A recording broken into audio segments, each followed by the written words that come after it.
gotta get Jesse in the intro on there. I keep forgetting to change that. What the heck? What's up with that? Well, I made that originally before I had planned on having Jesse in here, and just like always, we just start as a random conversation. But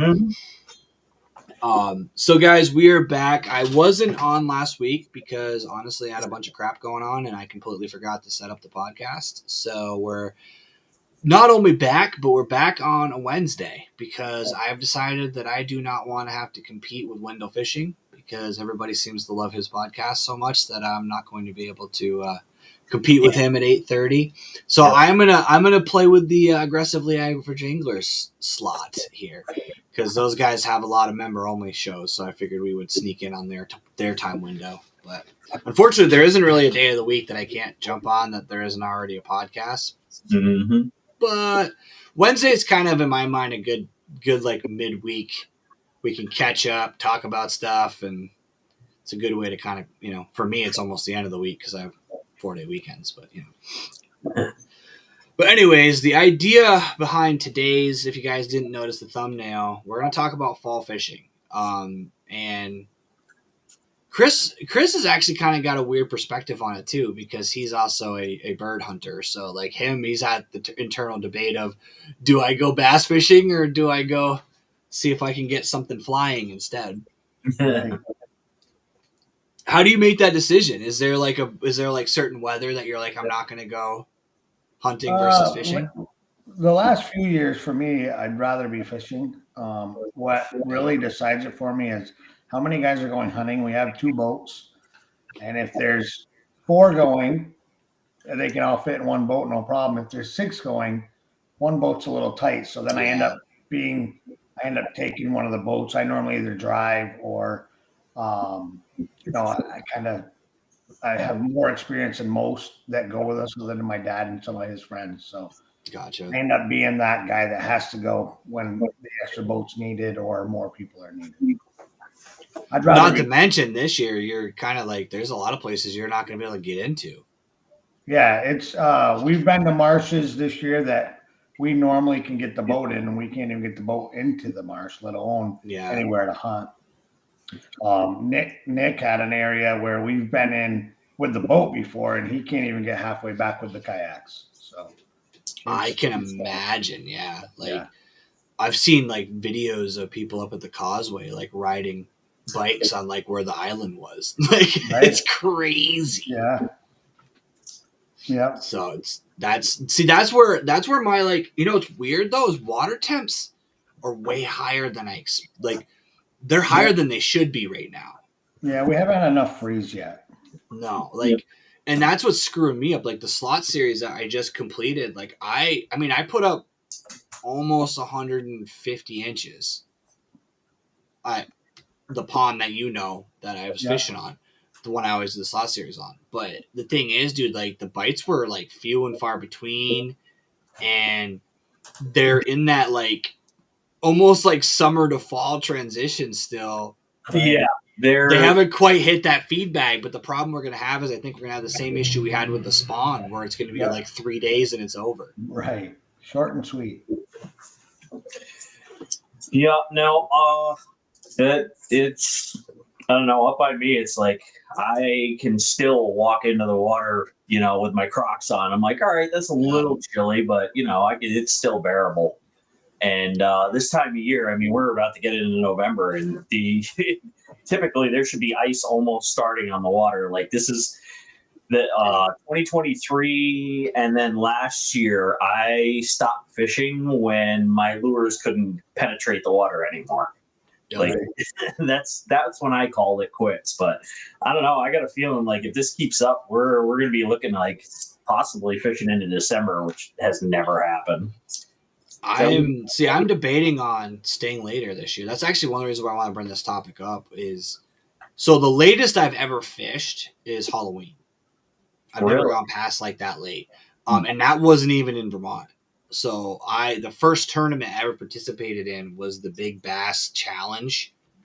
And the way that worked, it's actually what got me addicted to tournament fishing. Was that tournament was the biggest bass. It was not a 5-fish limit. It was biggest fish. The way it worked is you had to place in the top 2 of your state It was like a New England based, Northeast based trail. There was only one guy in Vermont that had entered a fish. And it was like 2 weeks left of the trail. And I was like, huh. And the way the championship went is you got to fish 5 different lakes in Rhode Island. You got to pick which one you fished, and it was the biggest bag, biggest fish won. So I said, you know what? Screw it. I'll enter into this tournament and go catch a bass, and I'm automatically in second because there's no one else even competing in the Vermont region. Right. So I ended up entering a fish, going down there. Like, it was kind of fun, but it was actually one of the first like adventures that I went on, where I went and I just set up a 4-man tent and pre-fished for 2 or 3 days. And then the tournament was literally on Halloween.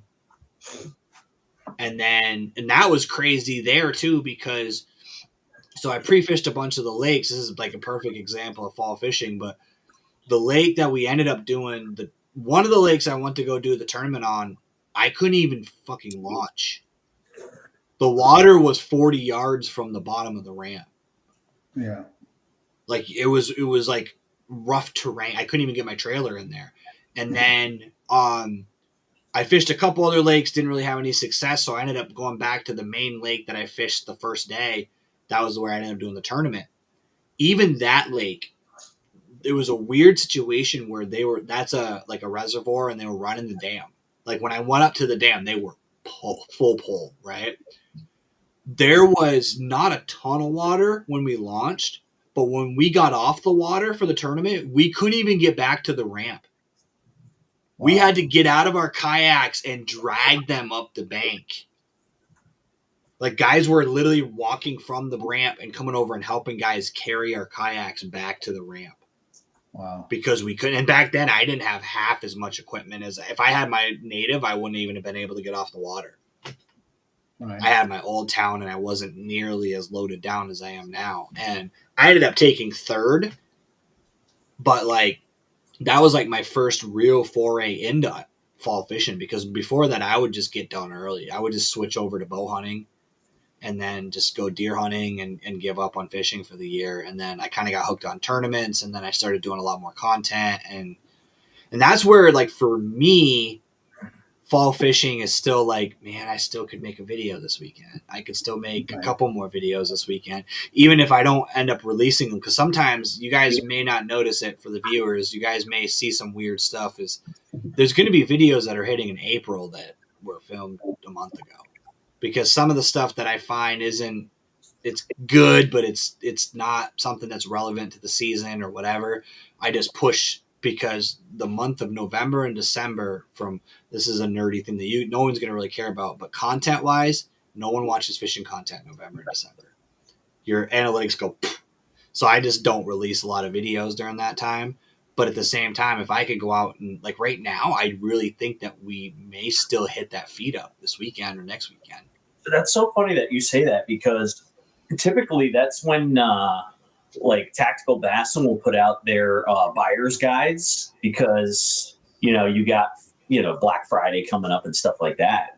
And that's when they put out like their buyer's guides for all the gear and equipment and lures and stuff. Well, that's why they're doing it though, because no one watches actual content. Like I will get a lot of, that's when I start putting out my like reviews and stuff. Mm-hmm. Yep. Because people do want to buy like gear, but they don't seem to want to watch fishing content. It's weird. Like, I don't know how to explain it, but my views go from like, and this is like numbers that care. I do too. And that's the thing, is like the one thing that I always found funny about it is like I still watch a lot of YouTube fishing, like a lot of content creators. They always say like, oh, I don't watch a lot of YouTube. I still watch a lot of YouTube because I want to learn. Like this year alone, perfect example, and Chris is going to laugh at this because he knows the background on this. I'm excited to go to my home lake and throw a spinnerbait on Friday. And I'd never caught a fish on a spinnerbait until about a month ago. But like I've learned, I've caught probably 3 fish on a drop shot my whole life. and I caught one of the only fish I caught on St. Lawrence with a drop shot, and it was a walleye on a drop shot of all things. But like, I want to start practicing that. So what I'm trying to do, and this is something that I harp on all year, but I think guys who are thinking about possibly calling it a year, this is the perfect time to go throw that jerk bait, to go throw that spinner bait, to go throw that weird colored crankbait that you bought that you never took out of the package. Because even if you don't catch fish, you're still going to get the experience and the practice with it. Mm-hmm. Right. And that's one of the things that I try to do at the end of the year is try to go play around with some of that crap that I bought that I never got to fish, because at least I'll get to see what it looks like in the water. I'll get some practical experience with it. I'm going to play around with the forward-facing sonar, because also when the water gets colder, there's not as much sediment because it doesn't float as much. So you're going to be able to see a lot more of the water, and the vegetation's starting to die off, so you get a little bit more open water. And that's something that I think a lot of people don't realize, is that you can gain a lot of knowledge even if you're not catching fish in that fall time. And honestly, if you can get on a pattern in the fall, there is some days where it's lights out. If you're out there when they turn on, because they will have these weird feeding windows where you'll be sitting there. I'm sure Chris has probably had it. I know you've had it because I've talked to you about it. Like, there's days where you're like, oh man, I'm freezing my ass off. I do not want to be out here anymore. I'm sick of this. And then all of a sudden, bam, every cast is like fish after fish after fish. Got a little warm. Oh, I got a little bit warmer now. Okay, yeah, now we're catching. You go from I can't feel my feet to I'm not leaving now. Yeah. Right.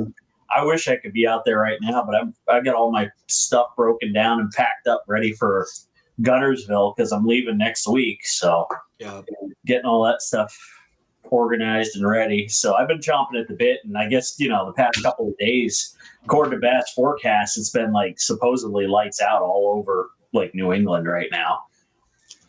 Oh, and I'm like, come on. See, and that's the thing, dude. I'm really pumped for this weekend because I do think it's going to be decent because we're getting some rain now, so that's going to drop those water temps quick. Yep. And we're getting like storms. Like we had a thunderstorm today. So you're starting to get some of that pressure change that's going to cause those fish to flip. But at the same time, I'm still bitter about St. Lawrence. Like I think you're absolutely right. I think, these fish are still on like late summer, early to mid fall. Like the transition for a lot of them hasn't happened just because the water temperature hasn't fallen enough for it. Yeah, it hasn't hit yet. Yeah. Okay. So, I mean, typically in like end of September going in through like middle of October, I'll go out on one of my ponds and I'll throw swim bait around and I'll smoke smallmouth left and right. And I went out 2-3 days in a row, same pond. The only damn thing I could pull in was pickerel. Like I saw the smallmouth, like they'll come up and they'll chase my bait, but they veer off at the last second, or you can tell the way that they're coming at you that they're not really that aggressive. It's more like they're just following because they're curious, not because they're actually like, and of course you're like, oh, okay. So you start jerking it around and trying to make it be erratic and stuff. And they're just like, I don't think so. And then they turn around and swim off. And you're like, what is going on with these fish? They should be chewing right now. Yeah. Michael Bradley, I want to ask that too. Are you guys in that like true New York, you can't fish at all closed, or is it like the close of the catch and keep versus catch and release? Because you know what I found out? The St. Lawrence doesn't actually close their fishing season. Only in Canada. The Canadian side, you can't target them at all, but you can actually still catch and release throughout the fall, which I always thought it was like, no, big boy, don't touch the freaking fish rules, but they're a little bit picky about like, it's what's weird too. It's catch and release artificial only. Like they specifically forbid live bait. I'm assuming so you can't ice fish, but I don't see how you could ice fish on the St. Lawrence anyways, because I doubt it freezes. With the current there, I don't think, because that's the thing I never realized. Like there is legit current on that river. Yeah, some of those bays must freeze up, I would think. I think the marinas might. The bays probably do, but I can't imagine. Some of the bays do. The channel can't. There's no way that channel does. Right. I mean, they would. The thing is, they're bringing tankers and shit in there. Well, that's anyways, the so other even if thing, they right. did, they'd have icebreakers come down through there anyways, because they're bringing. Like while we were there, at least 3 or 4 oil tankers came down through. Yeah. You've got like I don't know what they're called. Chris probably knows better than anybody, but like those, I call them like the deadliest catch boats, like those big fucking ocean, like dragnet boats or whatever the hell they are. Yeah, I don't know what would be up on the St. Lawrence that would have nets and stuff. Shouldn't be much of that. I saw one boat that had like a freaking submarine like thing off the back of it, like a exploration Like a vessel thing. espresso.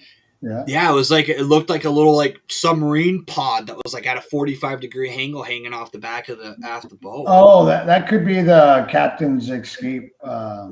It's like a little lifeboat for the captain. Is it? Yeah, well, depending, but yeah, a lot of them they sit on it looks like a slide almost, right? Yeah. Yeah, that's what that is. That's their Gotcha. lifeboat, and depending on the size of the crew, some of them the whole crew can fit in that one boat. Yeah, I say it was a pretty big capsule looking thing that was on there, but that was, I'm not gonna lie, the place, I have never been one to like, and I probably should more, like I've never been like, oh, the scenery is so beautiful, but dude, fucking Thousand Islands is cool. Yeah, like there is legit freaking castles on there. Like it is like, it's crazy out there, and we were prepared for like. The weather wasn't good, and the current we were not prepared for. Like his trolling motor was not happy. We were killing a battery every single time we went out. Because you couldn't, spot lock didn't do us any good. Like you would hit spot lock and you'd still keep going down the river. Wow. It was That insane. was like I was not expecting exactly. Sunday was bad. I'm not expecting like any of that crap, and then on top of it, we didn't catch fish. So it was like, so now I'm like, it's weird because my competitive nature is what keeps me fishing in the fall longer. Because I hate being beat. And I know like there is a reckoning coming with the fish are going to hit that feed up stage, and it may be a 2 or 3 day window. But if you just happen to be out there when they're, because not only is it numbers fishing, but you'll also get them fish that are like, I call them squishy belly. Like they're bloated. Yeah, like you pick them up and you can almost feel a perch in their belly when you're holding them. Like it's. Yeah. On Sunday, my dad caught a northern that had, I swear to God, it was a bass in its gut. Probably. Oh, probably, yeah. Yeah. And that's the thing too. This time of year, you catch a shit ton of like pickerel and pike. Like they just come out of the woodwork, man, and they're just everywhere. Like that's all I caught the other day when I was doing the slot tournament. I was catching I caught at least 4 or 5 pike. Like I mean, we're talking like 28 inchers. Well, that's a good size one up there. I mean, there are big ones there, but you don't catch a lot. Dude, I sent you the one I got there during the last slot, right? Last one, yeah. That thing was freaking massive, and a fucking tube of all things. I know, it's nuts. Yeah, my dad caught his on a Ned the other day. Yeah, I will say actually the colder the water gets, I've noticed the smaller the bait's pike will be. Yeah, I don't know if you've ever noticed that, but I've seen like I catch a lot of pike on like tiny little shit. Like when I downsize and finesse, like those freaking 6 cents P-core or whatever, that underspin thing. Yeah. I'll use those in the spring because there's a lot of that like real tiny fry and the bass are eating that stuff. And like, no joke, I'll catch pike on those things, which is difficult in itself because that hook is so freaking small. You have to like basically jig hook set to set that thing into their mouth. But like that's actually a good question. Just are you a downsize in the fall, or are you upsize, or you just throw the same stuff you always throw? Really, that's going to depend on like the conditions themselves. So if I got wind and I got some chop and and I got current and stuff like that, I'm going to be going with the standard size stuff. I might even upsize the swim baits, especially. But if it's like slick calm, which it's definitely been, I'm tossing finesse underspins, like little 2.5s and stuff, 3.0s, just the little stuff, and I'm slow rolling it. Like I'm not speeding it because even though the water is still warm, generally what I'll do is I'll if I come across a bait fish, I'll observe them for 10, 15 minutes to see how they're moving, and if they're just kind of like short little darts here and there, and then they glide, and then short little darts, like I'll mimic that. Makes sense. Like when I was up on Spectacle, it was like, okay, it's that time of year when things are going to be moving. Like, I mean, they're going to be a little bit slow, but they're still going to be moving. And I ended up going by and I was searching for the bait fish and stuff because the bass weren't on their typical spots. So I was like, all right, they're not where they should be. So they're probably up shallow, like chasing bait fish, following bait fish and stuff. And I came across this school on a point. They were just coming around the point and I was watching them and they were just not moving very fast at all, but they were all in unison and just kind of like, going along. Yep. And I'm like, okay. So I turn around, toss behind me, probably like 20, 30 feet or behind them, I should say, and let it sink down a little bit. And it was just a little finesse underspin and just start slow rolling it. And within probably 5 seconds, I got thumped and pulled in a 17-incher. And I'm like, okay, yep, that tells me all I need to know. And basically that's what I do is I just follow the bait fish around and instead of casting close to them, I would cast out away from them. Because that's what those fish are doing is they're starting to corral them all and push them into the shallows. So they're going to wait for any of them to like come out of the school and they're going to jump on them. And that's what they were doing. Yeah, nice. I know for me, it's junk fishing in general. Like I'm just throwing a little bit of everything because what I did notice, which was crazy, is, and I don't think I've ever seen this on that lake, Chris, but that first, so where it turns the corner on the left-hand side, I had 5 largemouth come up with one fish. I caught a fish on a wacky and had 4 other largemouth with it, all the same size. And I was like, where it went to from 5. That super drop. Yeah, that super that ledge right there. I was basically dropping a wacky and letting it like slow roll down through. Yeah, and I hooked into one, and it sucked because I couldn't get the others to bite. But like it was like that one was 16, and there was 4 others with it, just like school. And I don't usually see in that lake largemouth schooling. Smallmouth I see schooling a lot. Right.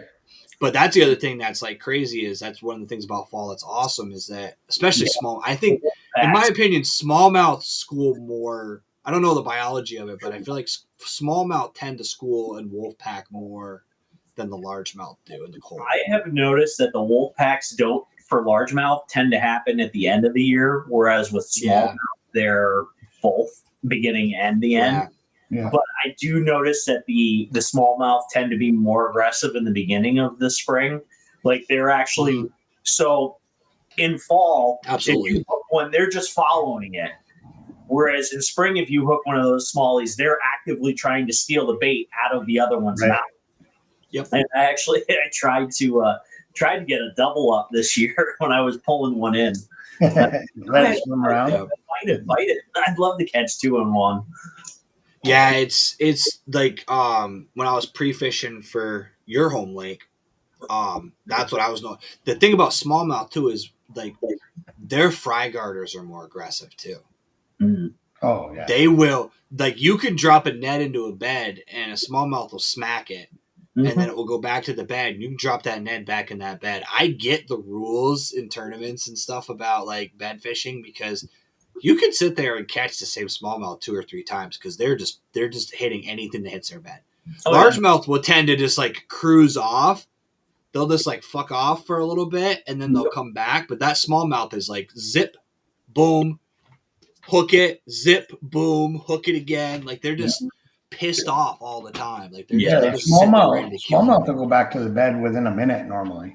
And they sprint right back to it. Them a half an hour and they're still not coming back. Yeah, they just like meander off and then they come back. It's crazy. They're close by. You can normally spot them somewhere else, but they won't. I find it a lot more difficult to catch a largemouth on a bed than I would a smallmouth. Yeah. Mainly because like I've sat there on a largemouth and just dropped a Senko on his head repeatedly. He just still turn around and look at it, and he'll grab the edge of it and then like the very tail of it, and then slowly carry it off the bed, spit it, and then meander on back. It's like, dude, what the hell? Yeah, largemouth. The You know, X on a largemouth bed is much smaller than the yep. X on a And then, oh man, and then of course with a smallmouth, it's like you say, you throw a net in there, and you don't even have to be in the bed as long as it's within a foot or two of the bed. That If they can see it, pissed off. if they see it, they're gonna hit it. Yep. Yeah. If you throw it behind them, they'll turn around and look at it. But if you drop it in their eye line, Mm-hmm. it's actually like that in the fall too. Though the other thing that's weird though is I also noticed that like at least on a lot of my lakes that are like mixed lakes with smallmouth and largemouth, you also will find the smallmouth and largemouth are starting to group together.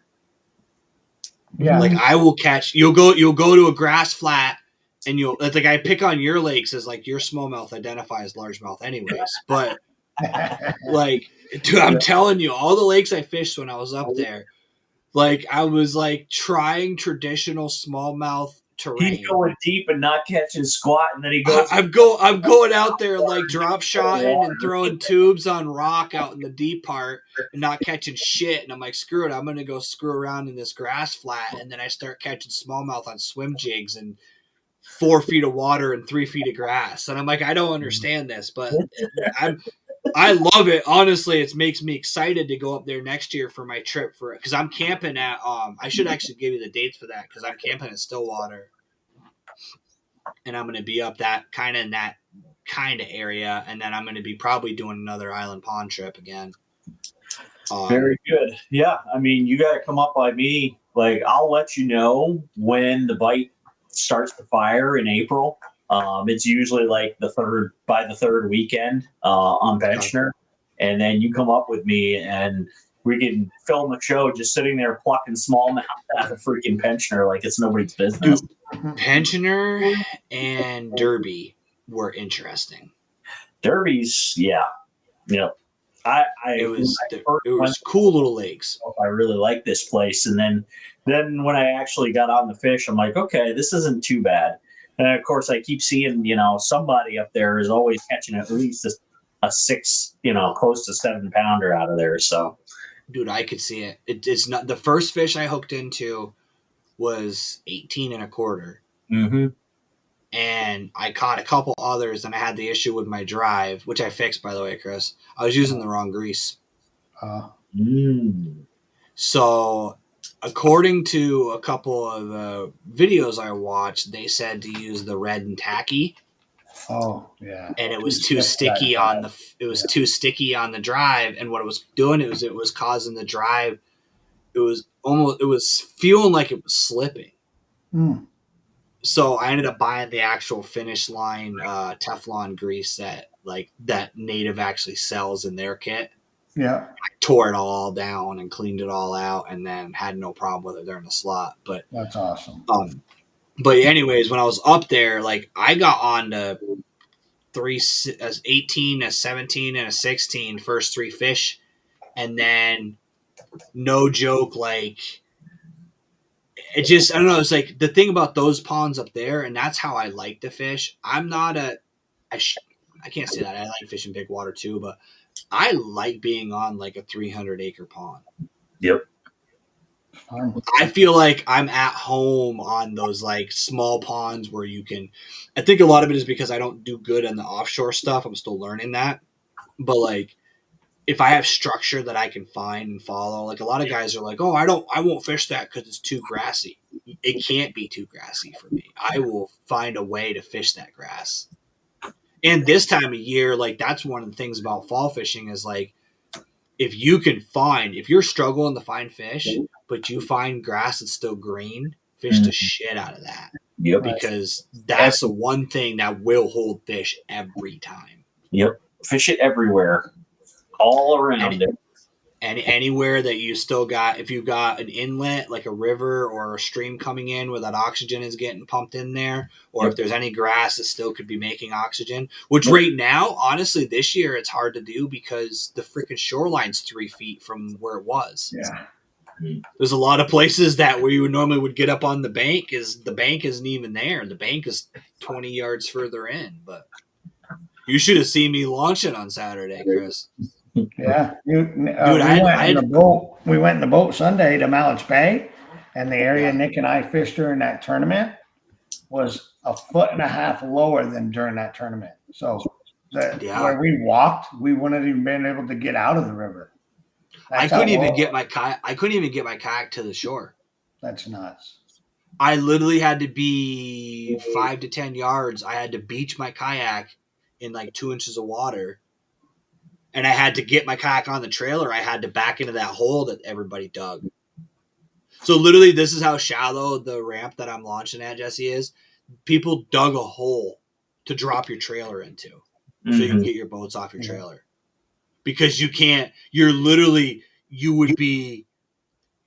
have to back in. Like I'm backing in almost to my door. Yeah. Oh, I've seen days To where you get my have to. kayak to be level with the water line just so I can slide it off. Mhm. I can't even like float it off. I have to like still slide it dry off the trailer. Mhm. And then people dug a hole so that guys can get their boat. So basically you're just driving your trailer back and you just keep going slow and then your trailer just goes. People dug a trench to drop your trailer into. I literally had waders on, and that's how I load my kayak because I have like chest waders so that I can actually launch and get my kayak in and out of there. It's shallow there, but it's bad right now. Yeah. Tell me about it. There's been some. I really hope I hope we get some aqua this freaking winter. We got a ton. Yeah, Monday and today. Today we got a ton. Yeah, today Our we playoff game got canceled. Our playoff home soccer game got canceled today. Yep. That's how bad it was. Oh, really? I'm hoping we get a decent snowfall this year. I would like to see a decent snowfall. And again, having that decent snowfall really helps in the spring with, making sure that the water levels are where they need to be. What I would like to see is get some serious cold, let the lakes freeze up, and then get that like insulating snow. Yep. Not the like it gets cold and then a little bit of ice and then it snows, then it gets cold and you get that like honeycomb shit because that's gonna suck for ice fishing. But like in years past when I was a kid, it was always like you would get like 12 inches of ice and then you'd have like almost a foot of snow on top of that, and then that ice just stays forever because that snow doesn't let it melt. So and it makes it a hell of a lot easier to drag a sled out and snow than it is trying to drag it across. I agree. I'm definitely hoping that we get some snow this year, but I don't know, the temperatures staying the way they are, man. Whew. Yeah. I mean, come on, it was what, 3-4 days ago? It was almost 70 something. Like, come on.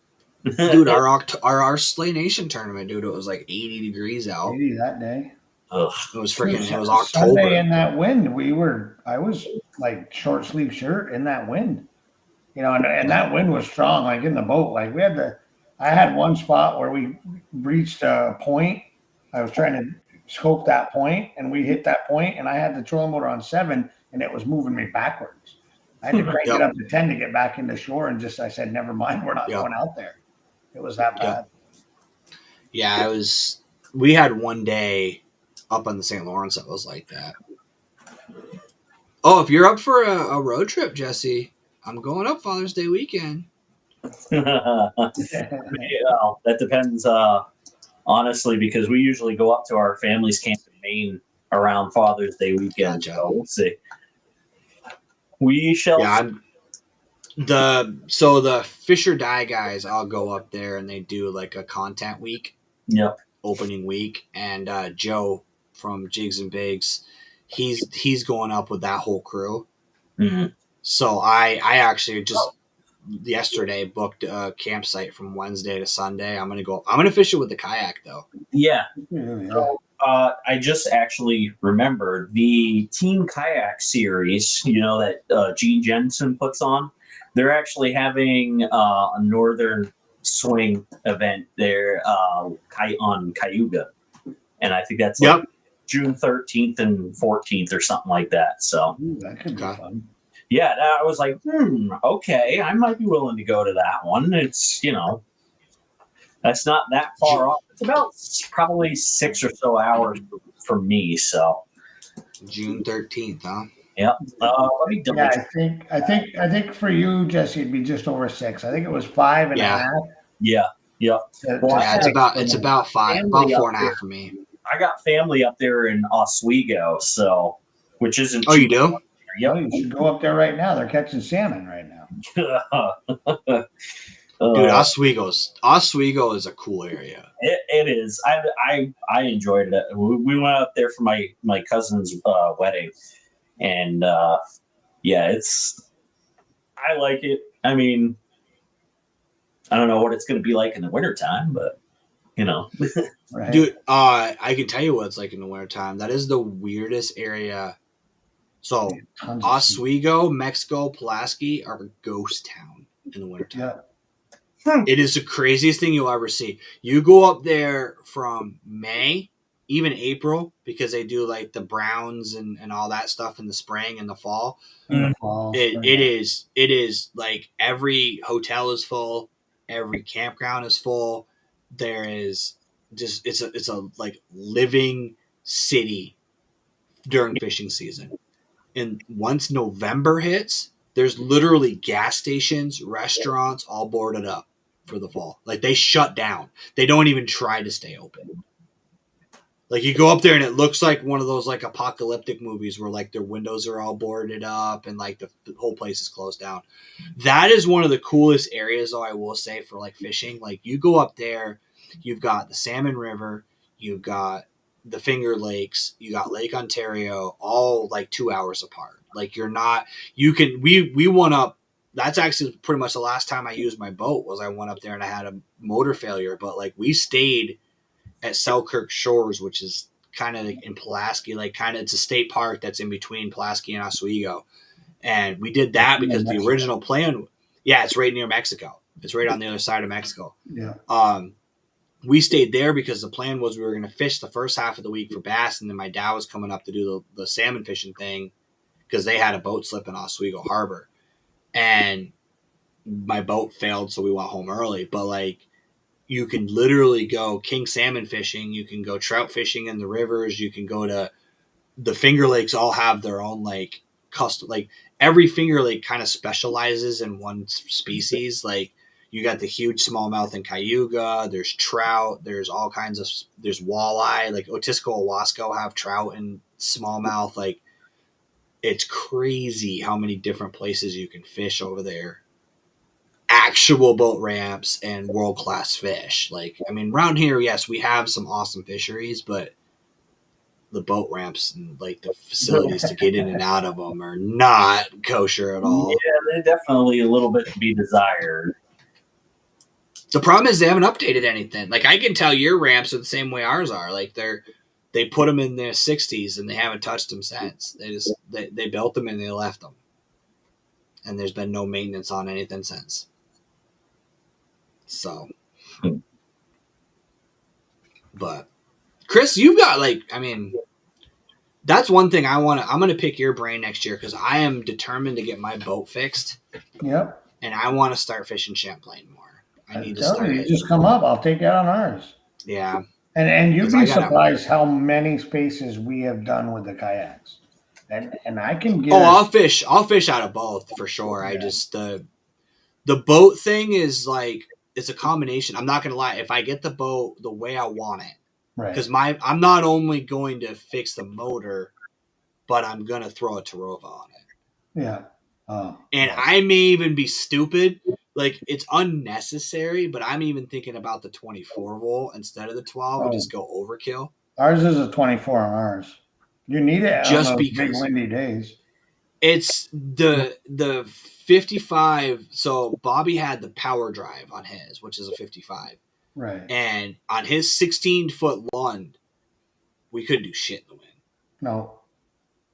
Yeah. And it's like, is it really worth, especially with like the way lithium batteries prices are kind of going down, you can get a 24 volt lithium and not have to do the parallel battery bullshit and all that. You can just buy a high end lithium. I can get one from Watt Cycle that's like 300 watt hour too. Like it's freaking huge. Like, yeah, I slapped two 24s in my dad's.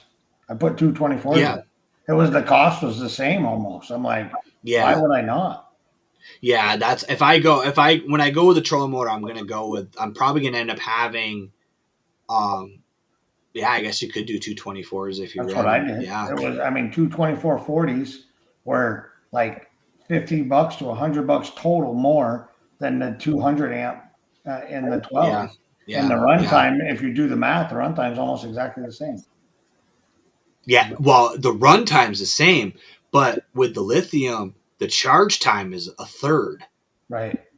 That's the beauty of lithium batteries is that you can charge a lithium battery in a couple of hours, whereas those lead acid or AGM ones, man, it's like 4 or 5 hours to charge them things up, Yeah. Yeah, which all right. is nice for when you go on those trips. I found that schedule. Yeah, the Team Kayak Series is coming up in Cayuga Lake on June 13th and 14th. And then the Okay. what was it? Father's Day weekend. That's What's the weekend before. I'm actually Okay. camping that weekend, so I won't be able to And go to then- that one. But Kayak Adventure Series is going on in Lewiston, Pennsylvania, and then that's June 19th and 20th, so like the next weekend. And then in Yeah. August, there's one in Marinette, Wisconsin. Not going to Wisconsin. that's a long drive. I mean, I've driven out there, but Yeah. I'm not doing that with my kayak. No. The Lewiston, PA one is actually kind of piqued my interest. So What river is that on? Is it on a river or on a lake? sure, I would imagine it's on the Susky, but Yeah, that's what I was wondering. I'd like to go It's try probably- that one there. They do the Susky a lot.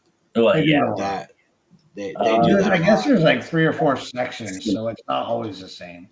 No, it's that's what I mean. Is like there's the Susky. 'Cause they did one further down last year, and then this See, the thing with the Susky is one of the ones that I wouldn't want to fish with my kayak.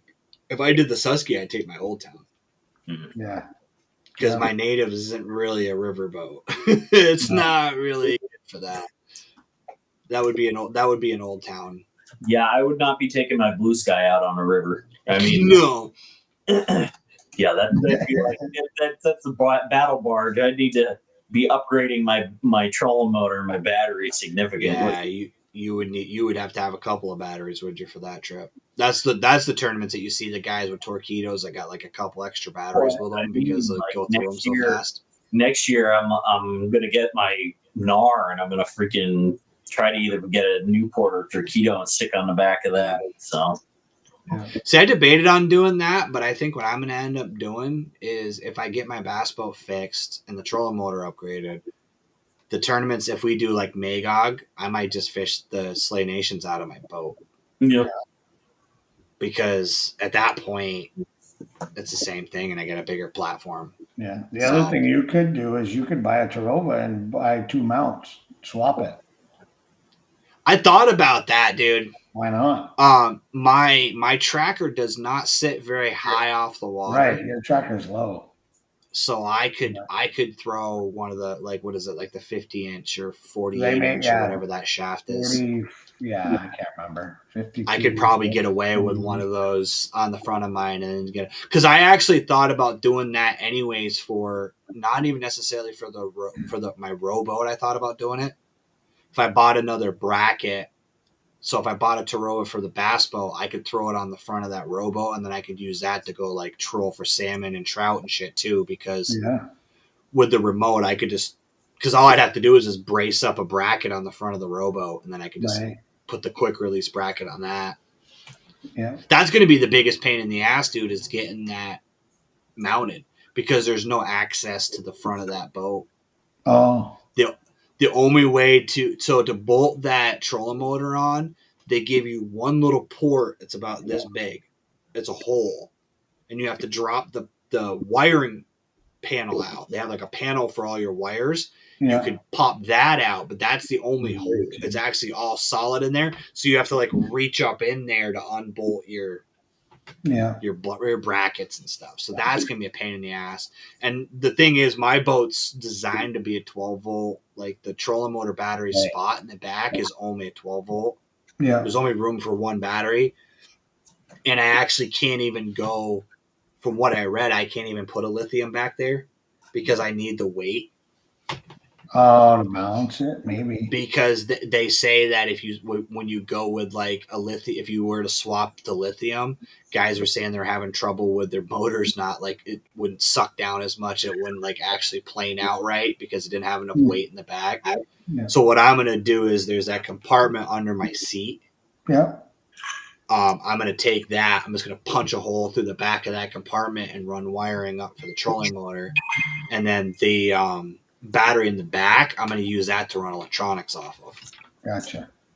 Because then I can run my fish finders and graphs off of that. Because I actually don't like the fact that my fish finder runs off my cranking battery anyways. I'd rather have my cranking battery just be my cranking battery. Like, let that just be my motor. Because as Jesse found out, when you have a wiring issue and you start draining batteries, it really sucks real fast. Yeah. Yes, it does. That's one of the reasons why I never went with a motor on my kayak, was because like I like the idea of having a motor, but I'll never have a motor without a pedal drive.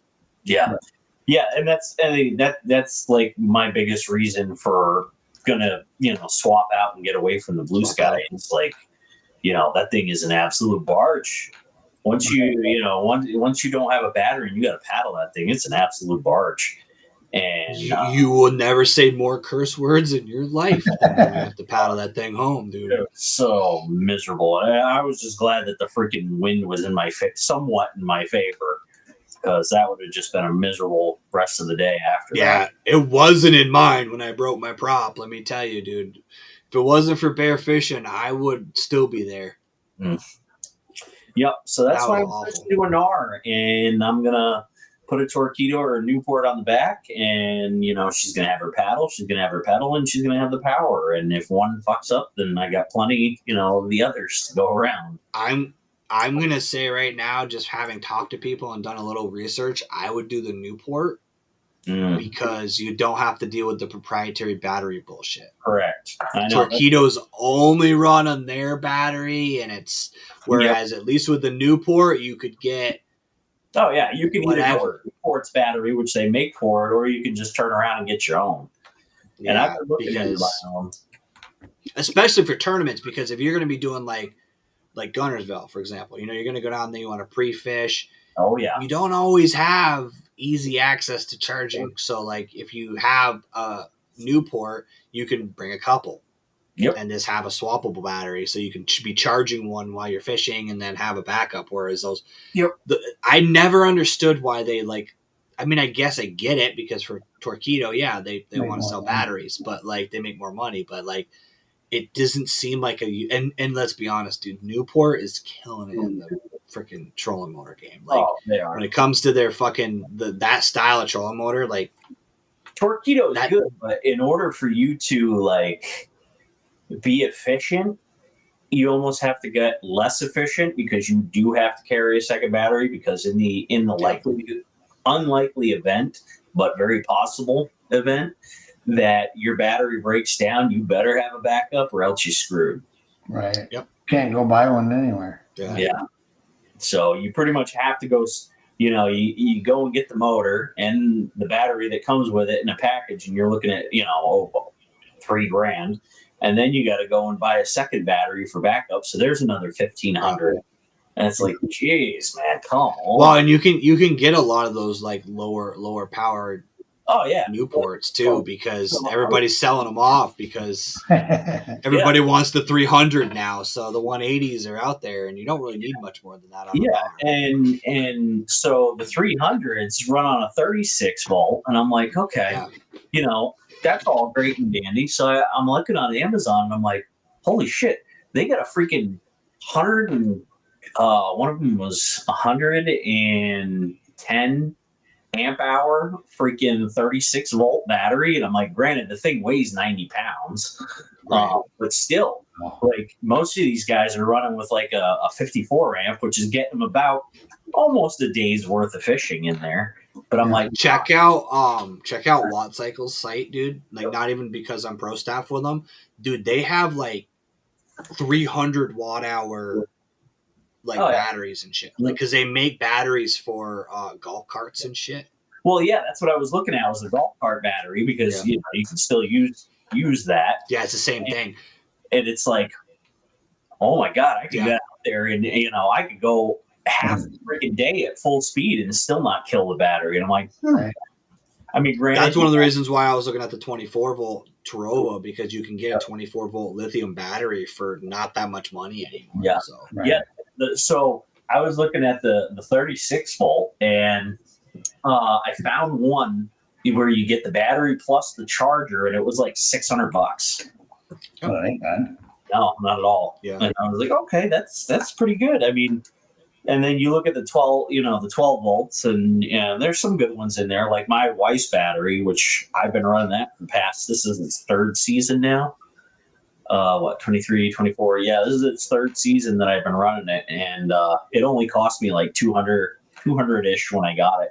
And there's still only about $250 for those for 100 amp 12 volt, which is great for most applications. Like for the guys, that's what I run all my stuff on. yeah, like for the guys that are still running your motor guides and stuff like that, it's perfect. Like you get juice for days. I mean, mine, I can run that thing for a week straight, going out 8 hours a day and be perfectly fine. Yeah. But, don't try to push it too much past the week without charging it, because then you would get stuck somewhere. Well, that's where like the newer batteries too with the Bluetooth in them. Yep. Like mine's got the Bluetooth, so I can check the percentage on my phone. Mm-hmm. So I can go, and it is, I will say, it's a little deceptive. To be completely transparent, Right. like 60% is you need to probably take it home and charge it. Yep. Like it seems like, I got 60% battery left. You don't, because I could tell you my voltmeter says 13.8 when it's brand new. When I get down to 60, I'm down to 12.8.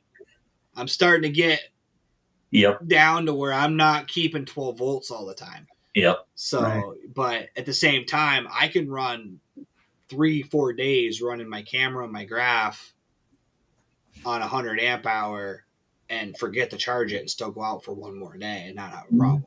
Yeah. And honestly, I will say the Eagle Eye, I noticed it doesn't really suck down that bad of juice when you're using the forward. Yeah. It's definitely more than down. Right. I was just going to say, I mean, if you just run down imaging, if you're running down imaging all day, yeah, you not sucking shit down. But like the forward isn't as, like I expected it to be like, I'm going to kill a battery in a couple of days with all my cameras running all the time. And it's not that bad. So, but I could imagine these guys that are running, like when you add in a Newport, because that's a good question, Jesse. Are you going to run a separate battery are you running a battery dedicated to the motor and then another battery for other things? Or are you going to just run it all off one unit? It will be, because everything else is going to be on like if I do decide to go with the fish finder, if I do decide to go with the Humminbird that I'm looking to get, like if I'm going to get a Humminbird, I'm going to go for a Solix. Yeah. I'm going to grab a Solix, and that is going to take, a 12 volt. So not going to have to worry about that. So, and then of course, obviously the power, I'm going to be running because I'm going to get a 300, a Newport 300, most likely. So that's going to have its own dedicated battery. Yeah. That being said, as far as like my nav lights go, I will probably be doing the Guardian system. Yeah. Those aren't bad. That way I into them. don't drill the boat or anything like that. So, you just stick the little tabs up there, and then, you can set it on there when you need it, and it has the fob switch so you can turn it off. I looked into those because when I was looking at that Bassmaster tournament, you had to have a 360 light and all that, and I didn't have one. And I was looking at that system because it's plug and play. I mean, you just you just mount it. It's good to go. Yep. To answer your question, Michael Bradley, no, that's the one feature they don't have. They have limited mapping stock. You can buy CMAP, and I think it's CMAP or maybe it's Navionics. Yeah, you can buy the chip for it to get the better graph mapping. Navionics also, I'm not sure. You might be able to, because I think Lowrance does both, but they do normally on our HCSs and our TIs. They do for sure. So you can buy chip cards for the graphing, but to be honest, and this is where it sounds a little funny, you don't really need side imaging Right. because just turn your Right. facing arm. Like Yep. realistically, yeah, side imaging is different. I understand that, but like realistically, with the forward, you just turn your transducer sideways and Right. use the forward, and that's what I actually used.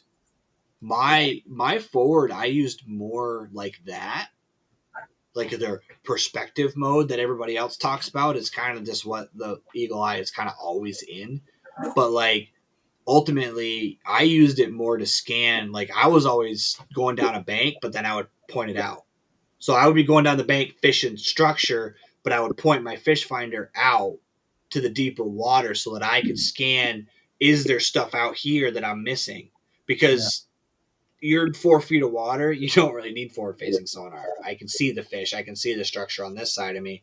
So I would point it at like a 45, like kind of off my nose, to scan the deeper section to see if I needed to cast something deep water and offshore out to that side. Yeah. That's the thing I found was the most effective.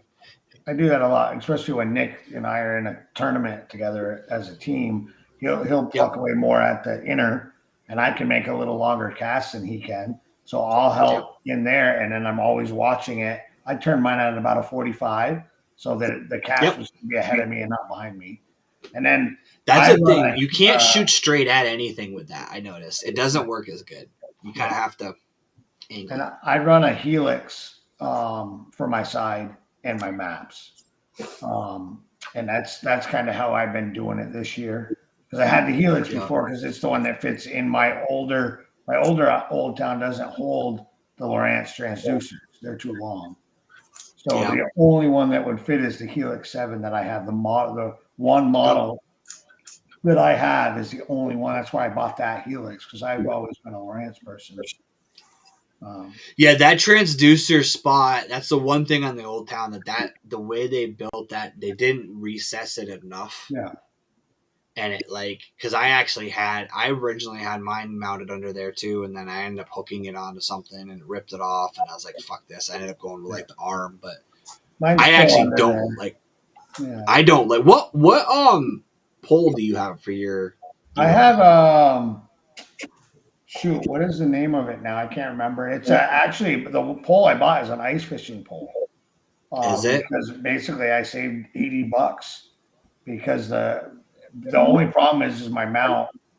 I have it. It's a ball on my kayak, and then on the thing I had to custom fabricate, and I need to tighten it. I need to change it a little bit, so I'm going to do that this winter. Because I'm not gonna lie, I bought the Rail Blazing one, and I'm not super impressed with it. Yeah, I love my pole. I love everything about mine except my custom fabricated piece. I need to get a stiffer, stronger piece, but I love my setup for that. And going back, the Helix is by far. I've run them all. My dad has a Garmin on the boat, and normally we're Lowrance, but the Helix the Humminbird is the best side imaging there is. Oh, side imaging? Yeah. Yeah. Hands down. I agree. Yeah. And I personally don't. I have all three because I've had a couple of Lowrance units. I have a Humminbird on my bass boat, but it doesn't even have the side that one doesn't have the side imaging. It's old school one that was just the DI model when they did like the 5-inch ones that were just DI. Yeah. But even their down imaging is pretty solid. Yeah. But their side imaging, I like the down imaging on that Eagle Eye. I think that's pretty good. And you can buy the Eagle 9 DISI, which doesn't have forward facing, but it has down imaging side. And I've heard that the sight on that for the money is pretty darn good. The down imaging on the $600 or $700. Yeah. See, I've been back and forth on. I got to decide because I'm thinking about getting a different pole for my kayak next year. Yeah. But I'm kind of like debating on honestly custom making one or getting something like you did where it's like half and half, because I want to almost be able to extend it when I want to switch it to my boat. Yeah. Have you seen the setup I have yet? No, I'm gonna have to check that out because I didn't look at it before. But It's a triple X bracket or X brace. It's designed. It's basically T-track, but it's triple Okay. wide, and it's the piece of aluminum weighs like 15 pounds, which kind of sucks. But I bought I can't remember the box I bought, but I bought a box to mount the graph on. That's mounted on that T-track, and then the ball's mounted on that same T-track. So all I have to do is unplug the power, and I wrap my power cord, and I put it in the boat, and then I clamp it to the boat. And I want to come up with a better system. The problem is I put it in 2 different boats, so it's kind of hard. But I can clamp it in the boat in about 2-3 minutes. And like Sunday, I had it with us out in the bay, and then throw it right back on my kayak when I get home. Because that's what I want to do for my boat is I want to be able to swap it. Yep. And the pole I have is not long enough. Yeah, I'll show you that. And that's the other reason why I bought the pole I bought. And I bought the middle one. I didn't buy the really long one. I kind of wish I had now. But the one I have, all the way as short as it goes, is perfect in the kayak. Yeah, and your boat's not much different than mine as far as a little higher because it's a little higher, but yeah, ours in the bow is a little higher. It would be perfect if I mounted it back by the console. But see, and I thought about that too. Is I might do the console with mine, right. even if I put the screen up front, but then I just go back and adjust it when I need to turn it. Because I mean, it's not that big a deal. The thing that sucks is like because I debated on either buying a new pole, and this is where it's like it may not even be worth it. The transducer is actually not that expensive. When you look at the cost of, it wasn't that bad. I want to say it was like $300 or something like that. Like, it wasn't awful. So like, it's a lot of money when you. I mean, I'm saying, it's not that expensive, $300. But when you're talking like a normal Mega Live is like $1,000 for the transducer, like so it's the Active Target 2. I think the actual transducer that comes with the actual Lowrances is like $900 or $1,000, something like that. No, I think it's like 15. Yeah. Oh, is it? The Garmin one's 15 for the newest, latest, greatest. That's the thing, you can always get away with a Lowrance, the first model, or the Humminbird, not the Mega, or the old 32 for the Garmin. You can get away with the lower level, kind of for what we do. But I'll be honest with you, as I'm getting better with it, I'm like, kind of want to spend the money on the big one. That's the problem I'm having. I do love that. For the money, I would recommend that to anybody to learn. I've talked. I've sold one. I sold one to my friend Chrissy. You talked to Chrissy. She got the Eagle Eye because she talked to me about it. And the thing is, what it is it's the perfect entry level. Absolutely. Get you into forward-facing sonar. You can learn the down imaging is solid. Like it's really solid. Yeah, down imaging.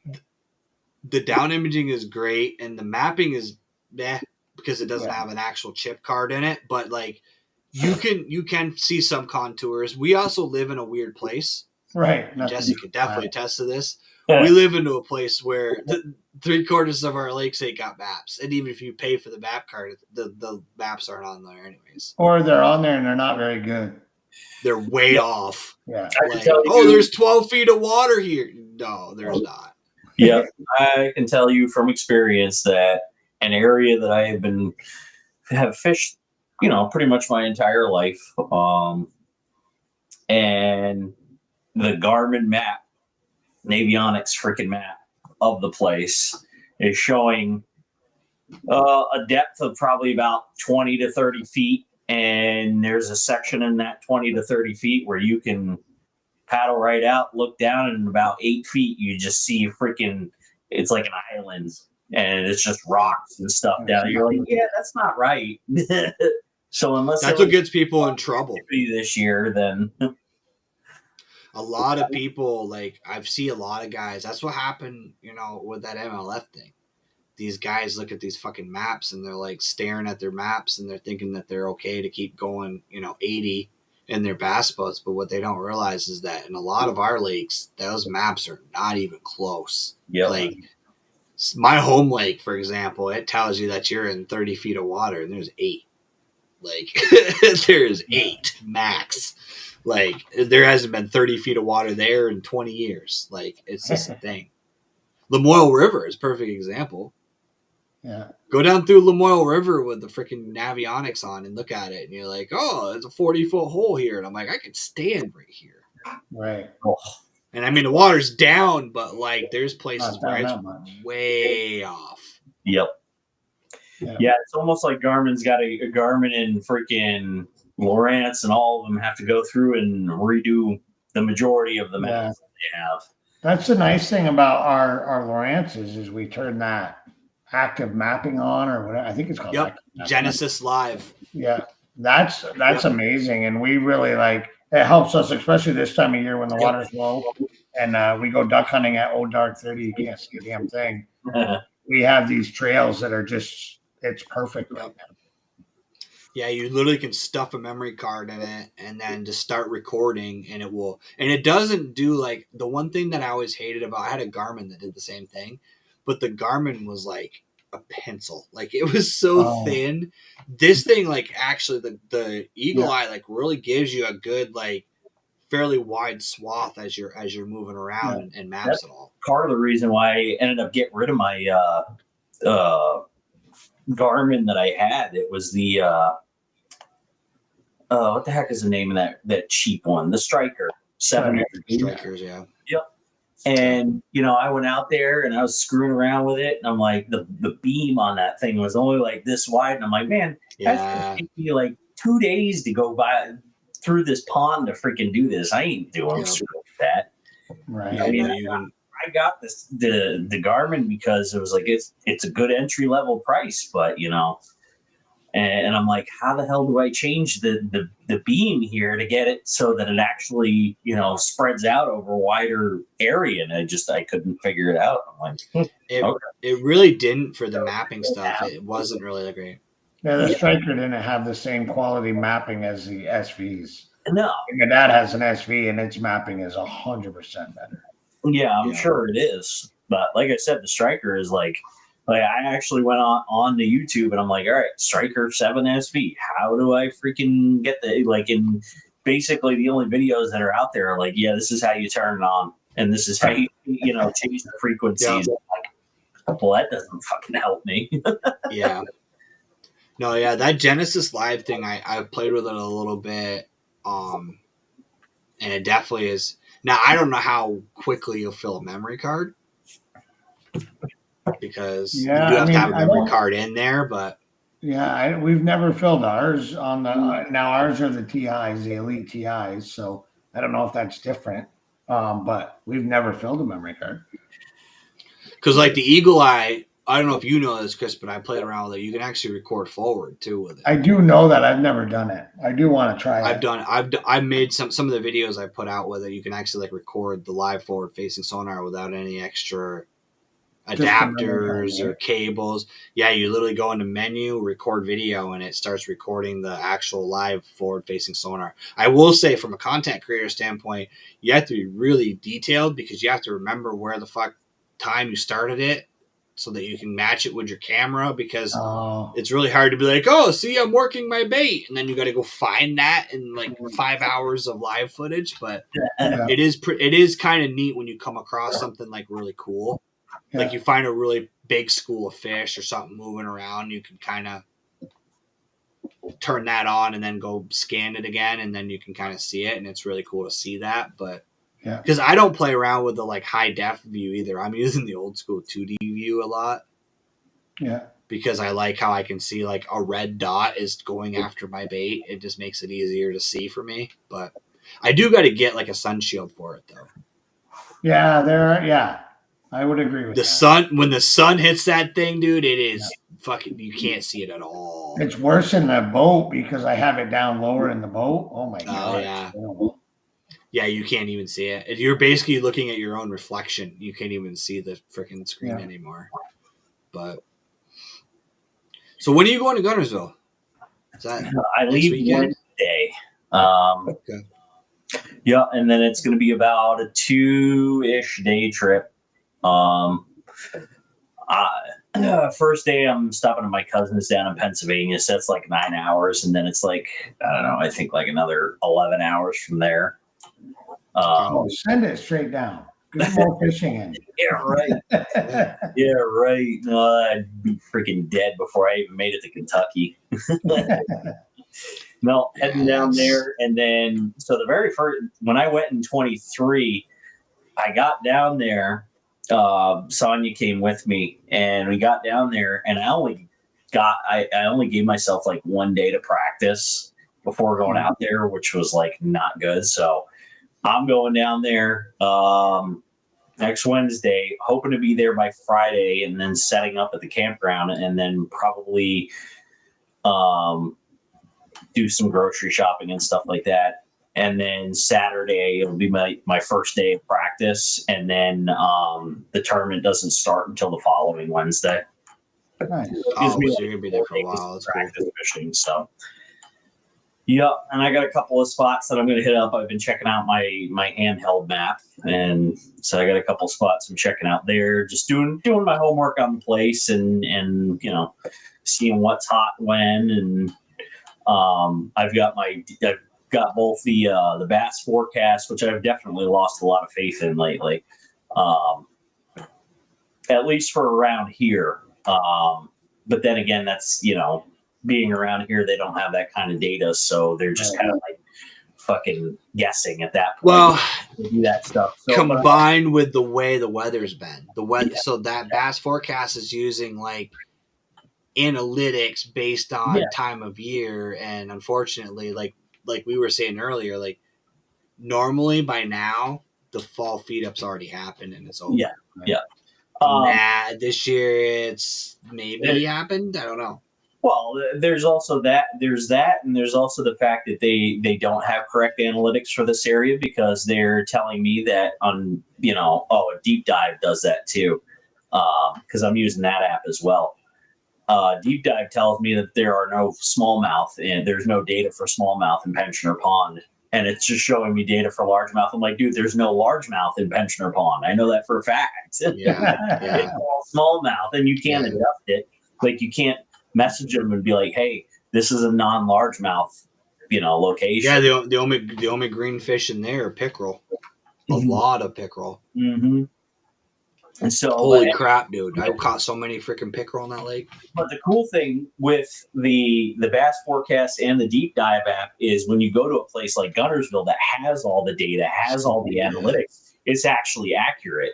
And I've been like studying the Deep Dive. I've been studying like the water clarity, how much draw is coming out of the dam at certain times, and like winning patterns in certain locations at certain times. And I've just been doing my homework, and my goal this year is to at least make it in the top 10 for the Challenge Series Championship, and then probably top 25 for the National. That's my goal for this year. Yep. Nice. Yep. I got to get down there at some point. The thing is, I have, like Michael Bradley was saying, like I have connections down there. I could go stay with Mikey. Yeah, you can go hang out with Mikey. But Bobby was talking about doing that. So me and Bobby were talking when I was at St. Lawrence, and he was talking about going back down because he went down the Chick, and he did the Caleb Bell tour thing, and he was apparently Bobby's got connection down there that we would have a place to stay. So it's I have so many planned. Like, I've got a lot of trips that I want to do. Dude, I would love to get down there and fish with Mikey and Vols, and just because I watch his stuff all the time. Dude, if you hit him up, I bet he would.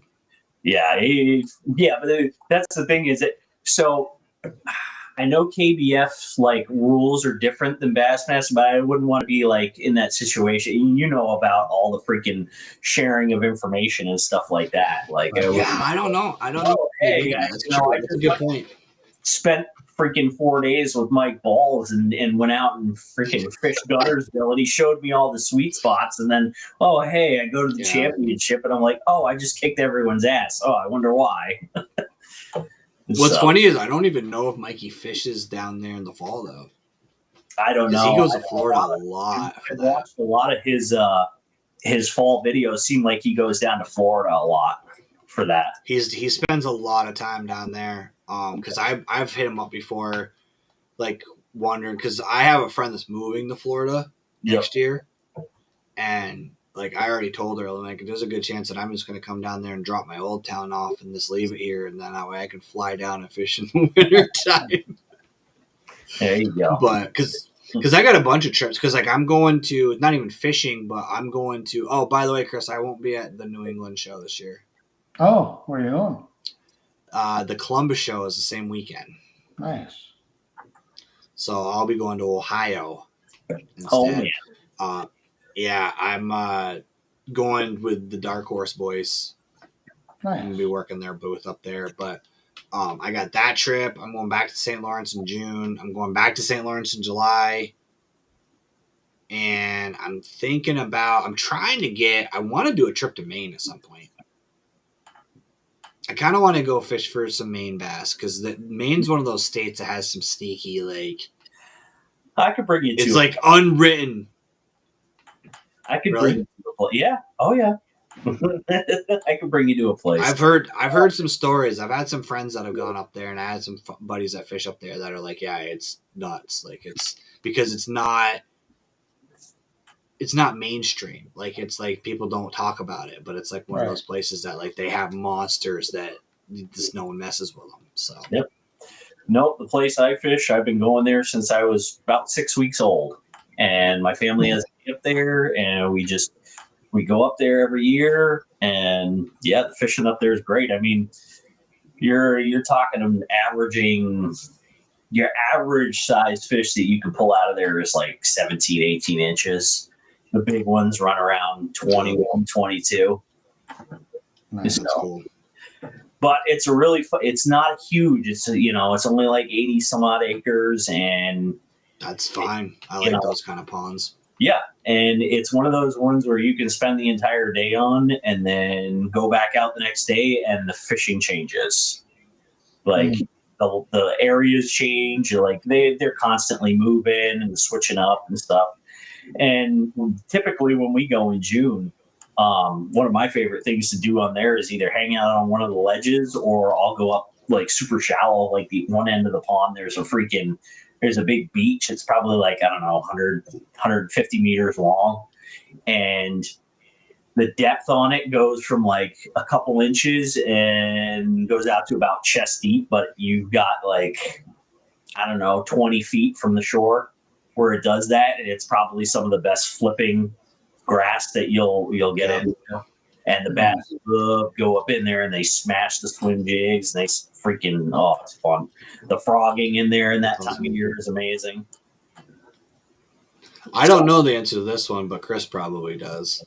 I don't know if there's anything going on with Fish Extreme, by the way. Yeah, Fish Extreme now, not FX anymore. If you guys noticed that in the intro, yeah, it is. Name got hijacked, and that's a fact. So the biggest thing, they are coming out in I believe it's going to be a carbon series, coming out with a swim bait rod. That's gonna. Okay. I think that it will be the best swim bait rod we have. I haven't felt I could see the car. So it's funny is like, don't get me wrong, I love my extremes. I do. Right. But the money you pay for the carbon series is, I would put the carbon series against any rod you can buy at Dick's Sporting Goods. And I don't care, all the way up to the fucking Dobbins series. That rod will compete because of what you pay for it. Right. Because you're not gonna. It's not a freaking high end, but at the same time, like the performance, durability, and ability to use that rod for what it's meant to be used for, and catch fish with it, and the sensitivity and all that. Like I think I almost own more carbon series now than I do regular. Yeah, rods. I think you do. Does FX have a glass rod line? They're cranking series. Okay. The cranking rods are awesome. I haven't checked out FX, so I don't know. Yeah, what Mike's talking about too is the carbon series is there are cranking series in that, but Yeah. even there, all carbon fiber is still a little more glass feel than A little more our Yeah. extreme anglers. The typical. extreme anglers are crisp, Mm. very crisp. The Yeah. carbons are softer. Like you can Okay. get a rod that's very similar. It says What's it's the the price same. range on those? The carbons are only well, they're what are they regularly? Is it 139 right now? Oh, that's I not think bad. they're like one. Yeah. Yeah, they're like one, and that's everything. That's Right. fucking 6'7" to a 7'6", Yeah. and heavy, medium doesn't matter. It's the same price across the whole spectrum. Yeah, and on the show prices, you get them for quite a bit less.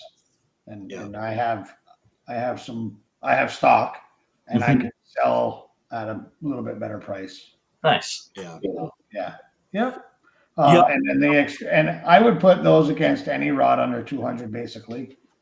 And then for 189 is our Extreme Angler series, and those I would put against any rod under 300. Yeah. yeah. I've been running my 6 cents, the ESP rods. I really like them. They're sensitive, Yep. but they're starting to fall apart.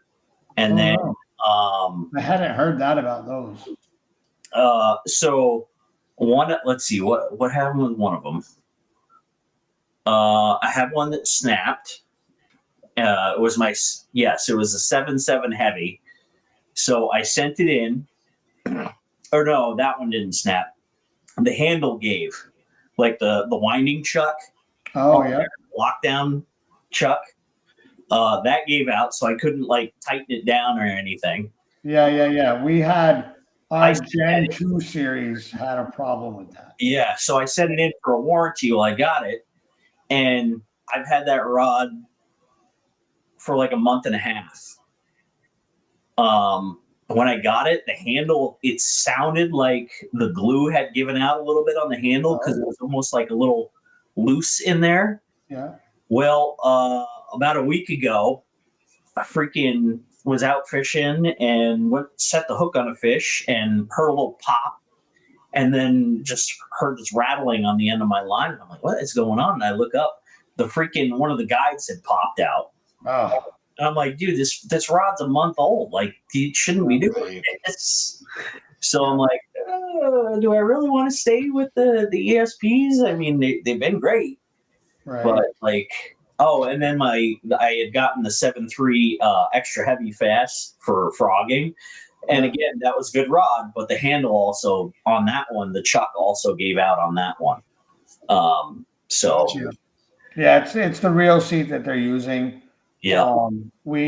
That's kind of in the Extreme Angler, especially. Our components are high end now. Yeah. We don't have failure at that point. Don't get me wrong. I've heard of one or two. The guide, the inserts popping, but I've heard of one or two, and I handle. Yeah. I mean, I sell hundreds of rods a year. I handle. I talk with. I've been talking with some of the same gentlemen for 5 years. Yeah. Some of them buy 3 to 5 rods a year. Mm-hmm. And I've only ever heard of 2 people with the eyelet popping. Yeah. And I do know that, I think it was our Gen 2, it might have been our Gen 1, I can't remember, but one of our older reel seats, they used to, if you would over tighten it, it would let go a little bit. You can fix that. There's ways I can tell you, talk to you about it. But one way to do it is actually tape, and that'll you put tape, you unthread it, put tape, a couple wraps of tape, and then put it back on, and it'll lock it in. Yeah. But there's a couple other solutions too. Yeah, I had reached out to the 6 cents warranty. They were great. They were like, yeah, I mean, we'll send you a new one as long as it's in stock. If not, you can just choose, a different one. Right. But they just had me cut the rod down and send them back the handle, and it was good. So the warranty on them was really good, but the quality on those rods just seemed to get a little weak. Yeah, what's the price mark on those? Beautiful rod series, and they're they're sensitive and they're solid. It's just Yeah. What's the price mark? What are you paying for those? $175. Yeah, so same as our Extreme Angler. About the same, yeah. And I don't know. I've never put one in my hand, but I would say ours are a little lighter, a little more sensitive. Maybe they're pretty light. So Yeah. and that's coming from. I had gone from Megabass P5s down to those, so that was kind of the allure right there. Yeah. But I've been contemplating. We'll probably fish in the spring, dude. I'll let you take. I'll take my cranking rod out. Let me know. I'll bring you whatever rod you want to try. Yeah, they say yeah. That's how Michael has different ones because he's like. That's so, dude. The first tournament I bought a rod. I didn't even buy a rod. I demoed a rod and bought it that day. Yeah. And now I only have 2 rods in my whole arsenal, 3 that are FX Fish Extreme at this point. Yep. Like I've replaced pretty much everything. Okay, I think my biggest one would be probably something in the chatterbait. Yeah, depending on what you like to do with your chatterbait, I have the perfect rod for that. I technically have 3. I have a short one, a middle one, and a long one. Right now, I think I own all of those. The chatterbait rod that I'm running right now is actually the Evergreen, the Brett Height combat stick. Oh yeah, the glass one. So that's and that's been the best chatterbait rod. But I know a lot of guys that swear by the glass for the chatterbait. They're too soft for the way I fish it because I can't get them. See, I like the carbons. I like the carbon. To me, the carbon's too soft for the chatterbait. Really? Yeah. I have that. I have that carbon medium heavy. I think that's the 7. I forget what that one was, but that one is. That's the one I use for a lot of people love that chatterbait a lot because you can feel like I can tell when the blade is hitting grass versus it's got a fish on it. Like you can feel the vibration all the way into your hand. Yeah, and I like the Extreme Angler, which is even crisper than that. Yeah, no, it is when you guys watch me catch the swim jig fish, that's the Extreme Angler. That's my first Extreme Angler I ever bought. Yeah, second one actually, but that I can tell the difference with that rod, whether it's a pike nipping the boot or I can literally identify what's biting my bait. That's how sensitive those things are. It's insane. Mm-hmm. It completely ruined me for buying retail rods. Right. Just stock. I mean, let's be honest. It's still a production rod with Fish Extreme, but it's not loose. It's not that stock real rod seat. When you start getting detail oriented with rods, which I know you are too, Jesse. It's different. Oh yeah. There's a difference between I can tell that that's a rock versus that's a stump. Yep. Is when you start really specializing in you have a rod that I have a rod that specifically I use for tubes. So I have a rod that I specifically use for wacky rig. It's funny that you say that. So part of the reason why I went to the Evergreen, obviously, because it's made for the jackhammer, right? Specifically for that. Prior to that, I was running my jackhammers on either the P5 Javelin or the Mad Bull. I like the Mad Bull better. However, I was still losing fish. If I made a hook set that was pretty far out there on the Javelin, if I didn't horse that fish in and I gave them time to jump and stuff, I had a couple of big fish that spit their hook. Yeah, you weren't getting good penetration. Yeah, and I'm like, this is not right. This shouldn't be happening. And then the second that I freaking go to the combat stick, it's it was perfect. I have not missed a hook set on a chatterbait since using it. Yeah. Yeah, and I haven't used one. I mean, of course, he's the greatest. So to design that rod, it's going to work. But it's one of those things. I do know that rod has some glass in it, and our rods. And again, our rods are different, but our rods, the glass for me is too soft. But again, I know guys that swear by the glass rod for the chatterbait. Mm-hmm. My thing though too is for me, I'm violent with my hook set. Right. So that cushion, that's the difference. Yep. That's the cushion. The cushion with that is when I feel silence, and everybody who fishes a chatterbait knows what I mean. Yep. When you're digga, digga, digga, digga, digga, digga, and then it's just there's just nothing. It's just gone. That's when I like. Yeah. That's how I broke the swivel in my seat. Right.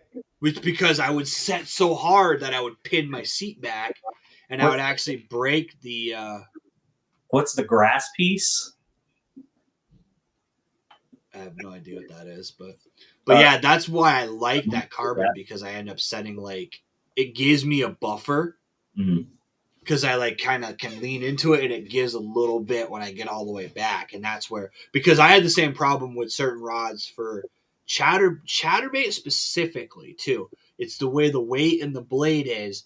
If you don't bury that hook good, they can shake it because that blade pops their mouth back open. So my very first fish on the combat stick, I got bit right at the boat.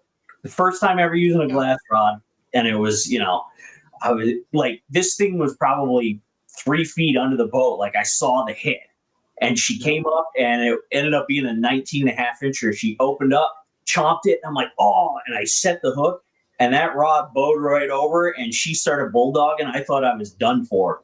Because usually when you hit them that close to the boat, you go, you either rip the bait out of their mouth or they spit it.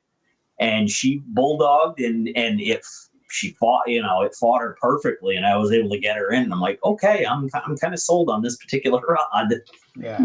And that's what happens though, is you have those experiences because like that cranking rod that I have, that rod single-handedly won me a couple tournaments.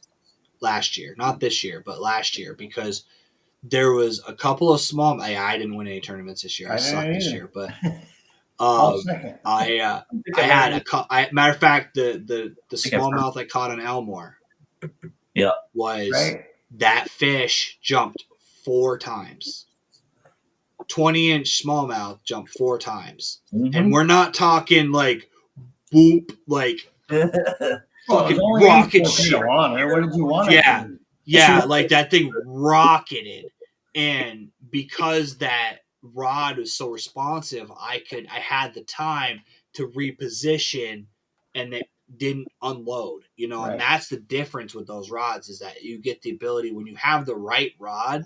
Yeah, you can catch a fish. You can use medium, heavy, fast for crankbaits. Sure, absolutely, but when you get into those weird situations, you're going to lose more fish than you don't with the right rod. Same thing with chatterbait. If you don't have the right rod to penetrate that hook through their jaw, they're going to spit it on you. And that's where we run into a lot of like, when you get into tournaments, that's where it gets those minute details. I just had to look up that grass piece, and no, I have not fished that, but that definitely looks like something I would fish though. Huh. Yeah, it's like a hybrid of spinnerbait and chatterbait. Grass piece? Yep. I got a guy that designed some of those. Oh, that's brand new, right? Yeah. I have seen that. Yeah. Yeah, so if you look up, because it's similar to the bait I was about to pick up too. So Battle Baits has the Brigade blade. If you check that thing out, it's kind of the same idea. It's got like a clamshell blade between the head and where the actual blade comes off with like the willow blade. So it's like a clamshell that sits right in front of the head, so it rocks. Yeah. And then you got the spin, so it makes that swim bait rock. It's an interesting. The problem with battle baits, I love battle bait stuff. Like they're the only. I've never been able to catch a fish on a spinner bait, and the minigun I've been catching fish on every time I went out. But he does like drops. He's a very small. Like he doesn't have a huge production, so like you have to like watch, and you can't just go buy baits. You have to wait until you have something in stock. That's becoming so much more popular too. You should the drop thing. If since I know how much you love chatterbaits, you should look up the Jackal brake blade. They're expensive though, right? Aren't they like 25? what? I have used them extensively, and those things are amazing. Like you can crawl that thing, but you can crawl that thing like a jig, and you're still feeling it vibrating at the end. Oh, Jackal makes Oh man, like The spinner bait. in general. yeah. I use their Yeah, Jackal TN makes some cool stuff. Yeah, I use their TN lipless, and dude, oh my god, my freaking smallmouth love that thing. Like they hammer the hell out of that thing. Yeah, Columbus show. There's like 5 or 6 JDM, like straight JDM vendors there. Like you can get like real mega bass. I don't want to say like what we get is not real mega bass, but you know what I mean by like the real mega bass like stuff. like the The JDM. stuff that you're not getting here. Yeah. Like if you go online on like Japan Fishing Tackle or something, and they've got like a Megabass P5 that hasn't even dropped in the U.S.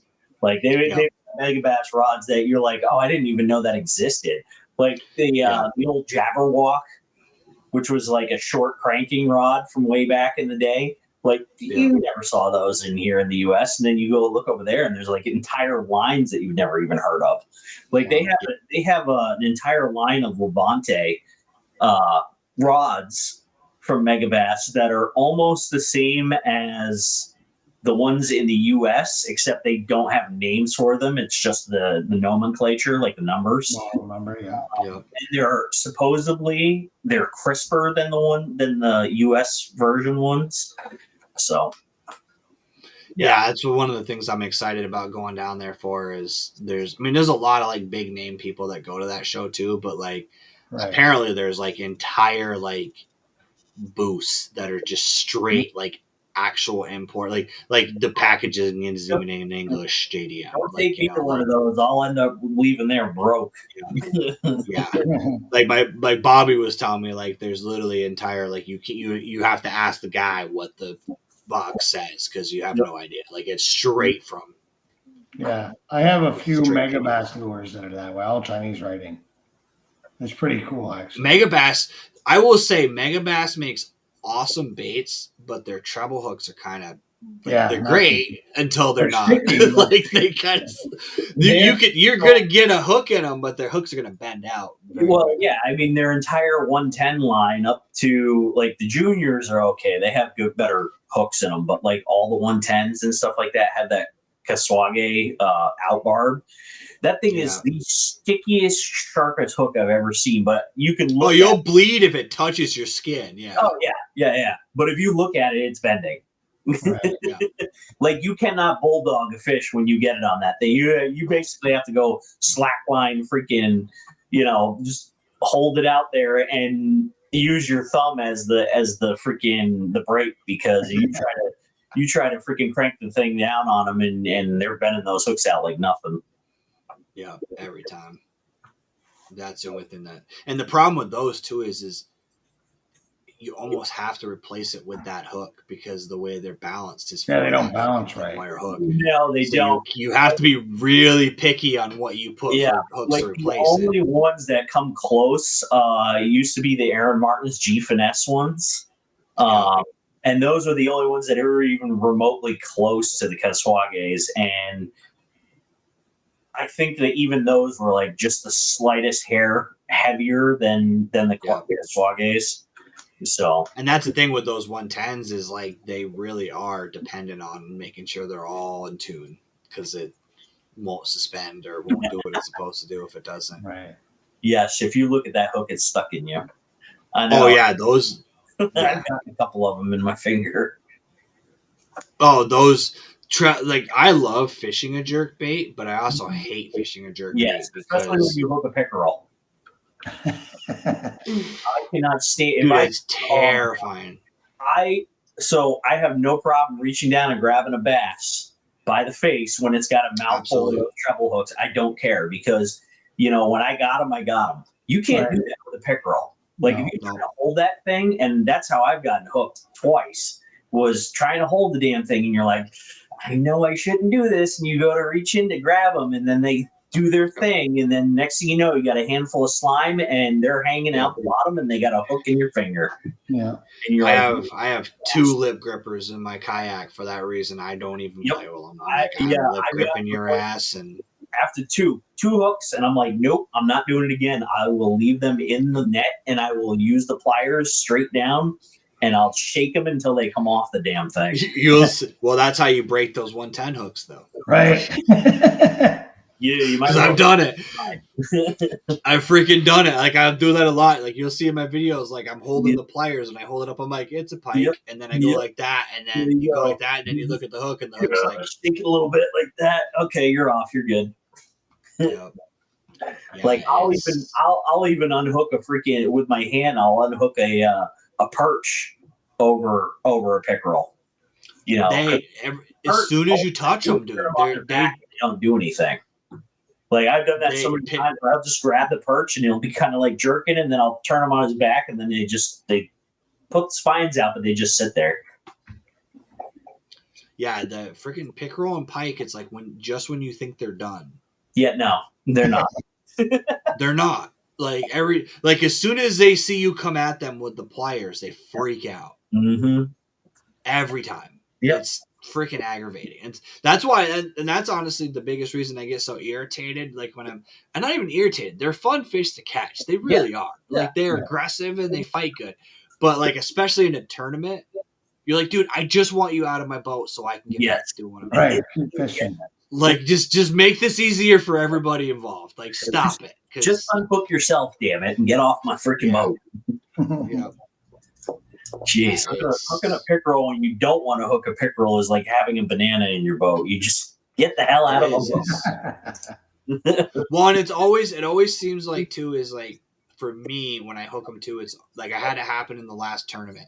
I got on a big pike, but they have a specific way of fighting until they don't, and they fool you when you're in a tournament. So you're convinced, oh man, I got a 20 on. Yep. You hit that fish, and like with your kayak, and your kayak starts listing, and you're like, oh, dude, this is a good one. And then you start pulling it up, and then once you see the side of it, you're like, are you fucking serious? Like, yep. Really? It's like, oh, you bastard. No. And you have to retie, because unless you're using like heavy braid, like if you're using any fluoro, the line is all serrated all the way up, no matter what happened. It does not even matter if that fish has it either in the very edge of his face or deep down. Like as soon as he's gone, the first thing I do is run my finger like 2 feet up the line. I'm like, oh, there's a nick. Yeah, we're cutting it right there. I always manage to get them in a weird way where like the line's coming back through their gill plate.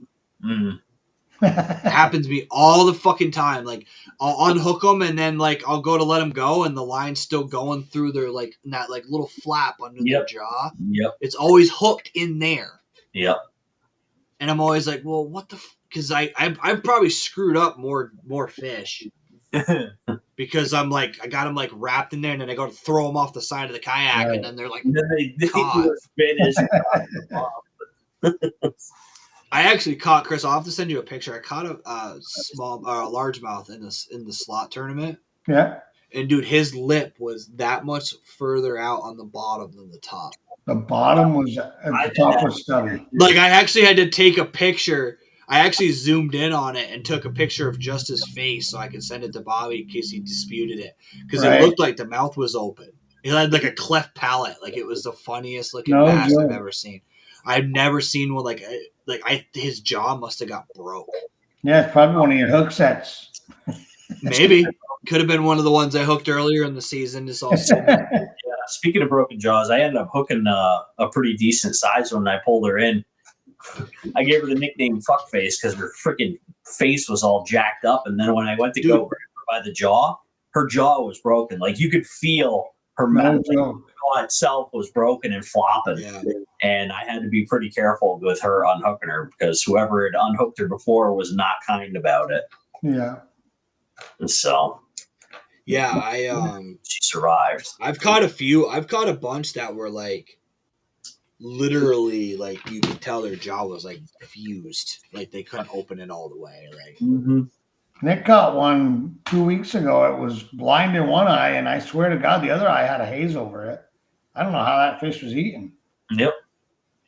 If Well, it one of was the a big large ones back in 23, one of the big ones I caught out of Spectacle. I caught the damn fish 3 times, and I knew it was the same one because the left eye was just like Yeah. completely Yeah. freaking glazed. The other side was fine, and it was when I had first gotten into the online tournament KBF fishing and stuff like that. And I actually had to take a video, flip the fish over so that they could see, it actually is live because she looked dead. Yeah. Yeah, I had a 5-pounder on my home lake that I caught on the same dock 3 weeks in a row. Wow. And I know it was the same fish because it had like they start. I don't know if it's new or not, but that you start seeing like there's like black blotches on Black it. spots. Yeah. And he had like a black spot like right in the middle of his like right below his dorsal fin. Yeah. And like I caught the same bass 3 times on the same color wacky rig on the same dock. Like it's. Are you talking about the melanistic, or are you talking about like those little parasite black spots? No, it's the actual melanistic thing. Every fish I catch has got those parasites. Yep. Every freaking one. Yep. That stuff is like, I don't know of any lakes around me that don't have those now. But yeah, there. I had not caught any melanistic fish until I went to Clyde Pond, and both the smallmouth and the largemouth in there have, there's quite a few that have those black spots on them, and I'm like, never seen that before. Yeah, there's a lot of them. You know where a lot of them are is Shelburne Pond. I've seen a lot in there. Champlain they have a lot. They have Shelburne Pond's got some weird shit happening, anyways. Because when the fucking algae kicks in, those fish are almost fucking clear. Mm. Like you'll catch bass out of there, and it'll be white. White, almost white, yeah. They almost are white because they're getting no sun. They're getting like they're chameleoning because they can actually change their pigments. Yeah. They're like white. Yeah, it's the weirdest look. You pull a white bass out of Mountain Dew colored water. It's the weirdest fishery you'll ever go to. One of the coolest fisheries in the beginning of the year. Like I like hitting it early season, but it's just like literally there's the blue-green algae is so thick in there, you can tell where everybody's fishing. Yeah. The trail from every bait, every track of every boat, like it's so thick. Like when you're reeling it in, there's like gunk on your line. Ugh. It's disgusting, and there's nothing they can do about it. It just happens every single year. But that lake is that's one of the funnest jig fishing lakes. There's a couple of ledges you can go. Chatterbait and jig, man, you can go. There's one shoreline that you can go back and forth all day with a freaking like half-ounce jig and just jack their faces all day long. Mm-hmm. I think probably one of the hardest ponds that I've ever had to fish has been Marshfield Dam, the reservoir there. Yep. Oh my God, that is so hard to fish. Like I know where the damn smallmouth are because I've seen them, and they're, I don't know what it is. I really don't know what it is, but they are so freaking hard to catch in there. And I know I'm not the only person that goes in there and freaking tries for them, but man, dude, I've fished it like 2 or 3 times and struggled my ass off.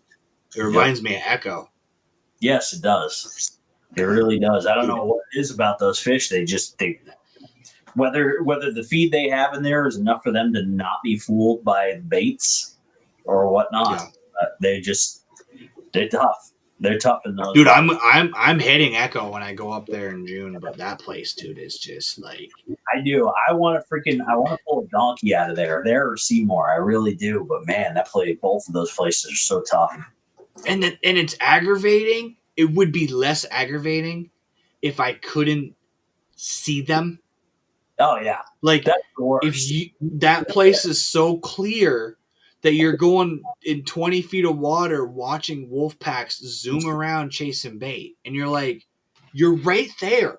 Yep. Like, it's less frustrating when I don't think they're there or I see them on forward and I think they're not, maybe it's not a bass. No, I can see a fucking 4-pound and 5-pound smallmouth sitting there.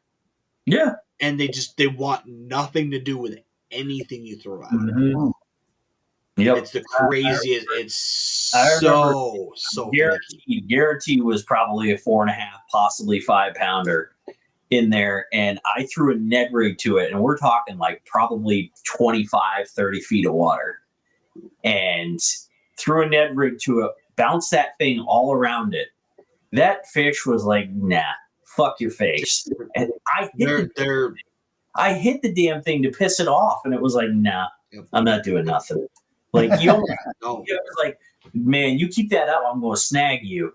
And then it's like, I hit him one more time, and he's just like, nah. And he just coasts off. And I'm like, you fucking prick. What's annoying, too, is they're not like, I could even justify it if they acted skittish. Yeah. They're just indifferent. Yeah. Yeah. You're sitting in, like, looking at them. Yeah. You're above them, staring at them. Yeah. You drop a bait to them, and they just ignore it. They don't dart off. They don't run away. Even if they vacate slowly. Yeah. They're just like, it's like they're indifferent to you being there. It's the weirdest experience ever. It's almost like they're mocking you. They're like, yeah, dude, you ain't catching me, but I ain't got to go. Like, bro, no. Run away. Right. But yeah, it's definitely. So we're going on almost 2 hours, guys. We probably should wrap it up so we have something to talk about next week. Oh, we're always going to have nice to talk about. Absolutely. And then, as always, we have a overarching topic that we'll touch on for 10 minutes and then go off a tangent about trolling motors and pretty much. What is next week's tangent?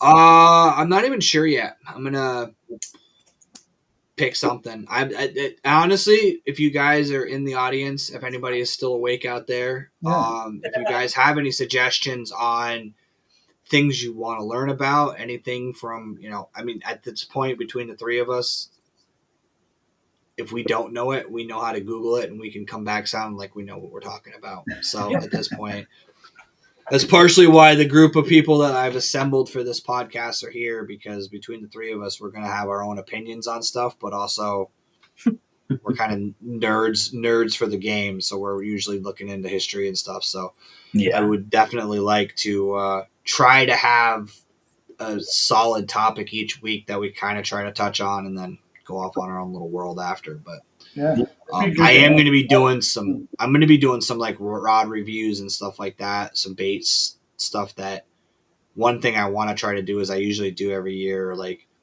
review of stuff I bought and like stuff that I liked, stuff that I didn't like, stuff like that. So I'm just going to do that as lives this year instead of doing it as like episodes, because I feel like that way people can chime in with stuff that they bought or get opinions. One opinion I want to know is, did you guys look at that Flux Gill yet? I've seen it. I haven't bought one. I've seen it too. I want to get my hands on one. Yeah. Eagle Eye. Yeah, we actually definitely need to do this one, Chris, for sure. Yep. Eagle Eye breakdown and tutorial. Like, even if we just talk about it, but and I can there's bring a lot. mine in. Because it's right on that bar and my battery's portable. So. Oh, true. Yeah. Yeah. Why don't we focus on that? Because I'd love to learn about that stuff. I mean, going forward, I don't have very much experience with sonar, so being able to pick your guys' brains would be fantastic, especially if I'm planning on getting sonar in the future. I think that's a good topic to hit next week, and I'll probably be talking to you from Pennsylvania when you guys go on live. Yeah. Yep. So absolutely, that'll be I'll be on the end of my first leg of the journey. So perfect. Cool. Absolutely. So yeah, guys, so that's what we'll do. That sounds like a good idea, because that'll give us a good topic. We can talk about the Eagle Eye and and in electronics in general. I mean, we can definitely go over some stuff to look for and things, because I think a lot of people have this stupid interpretation of what it is. And they don't realize that there's so much more to it than just, I pointed at a fish and it cast to a fish and I catch a fish. Yeah. I mean, there's a lot you got to set up in order for it to get to that point. And, with each person being different, you've got freaking like different lighting and shit like that. Like, some person may like the screen being pink, another one may like it the traditional yellow or whatnot.